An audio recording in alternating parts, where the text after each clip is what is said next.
chamo Jennifer e hoje nós vamos falar sobre o PIS, o Programa de Integração Social.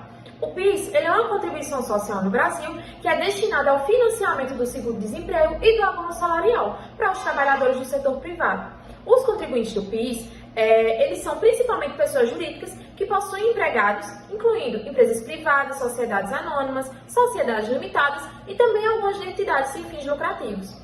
Em alguns casos, pessoas físicas que empregam trabalhadores também podem ser contribuintes do PIS. E o PIS ele tem como fato gerador a receita bruta que é oferida pela pessoa jurídica, ou seja, é o total das receitas que são obtidas pela empresa em um determinado período de tempo, abrangendo as vendas de mercadorias, as prestações de serviço e também os rendimentos financeiros, entre outros.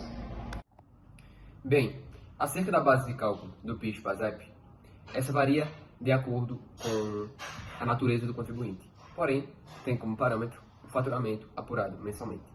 Se o contribuinte for pessoa jurídica de direito privado e aquelas que a legislação do imposto de renda equipare, a base de cálculo será a receita bruta, nela compreendida a totalidade de receitas auferidas, independente da atividade exercida ou do regime de escrituração contábil.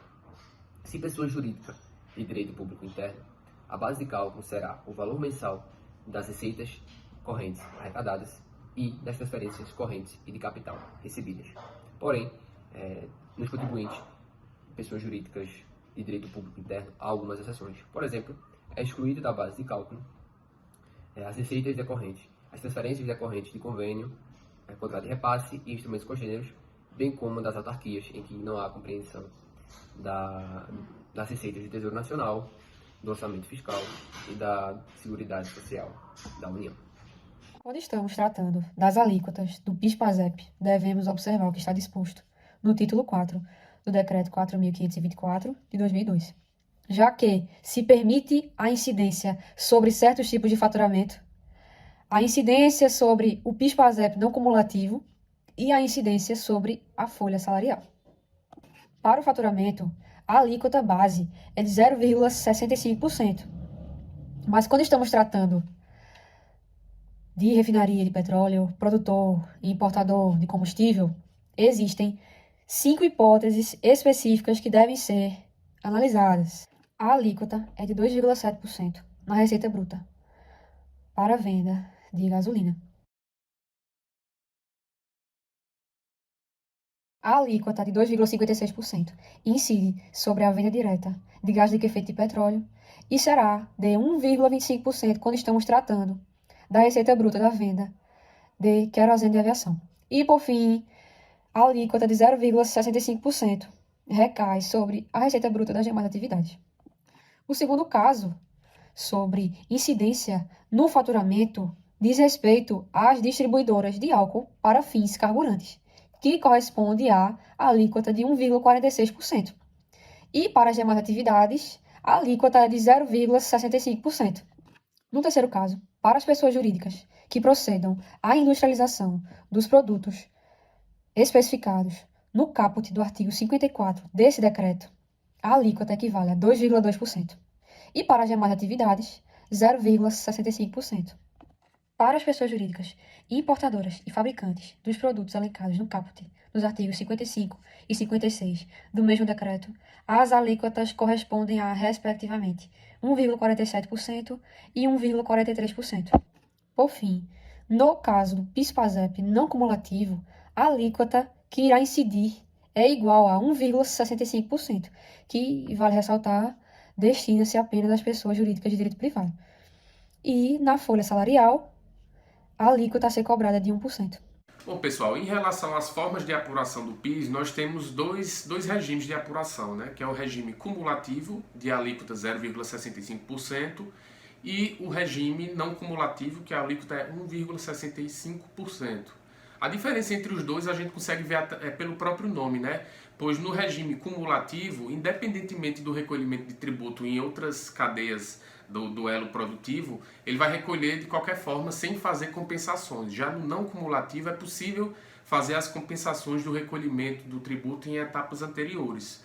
Apesar disso, vocês verem que no regime não cumulativo a alíquota acaba sendo maior, né, por conta dessa possibilidade de compensação.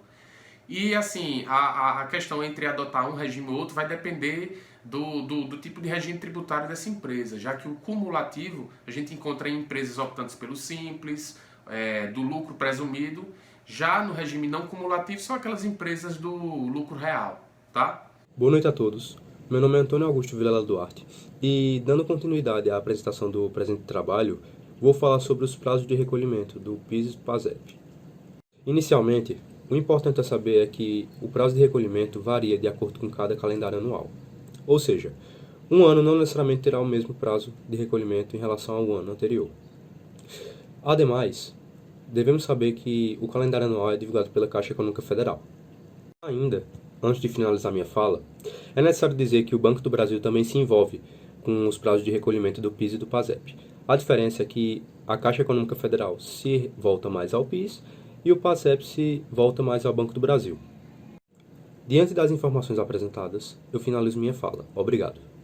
Boa noite a todos e a todas. Partindo agora para as discussões jurisprudenciais envolvendo o PIS e o PASEP, ao longo dos anos nós tivemos diversas discussões sobre esses temas. E por isso nós optamos por trazer as jurisprudências mais recentes dos nossos tribunais superiores.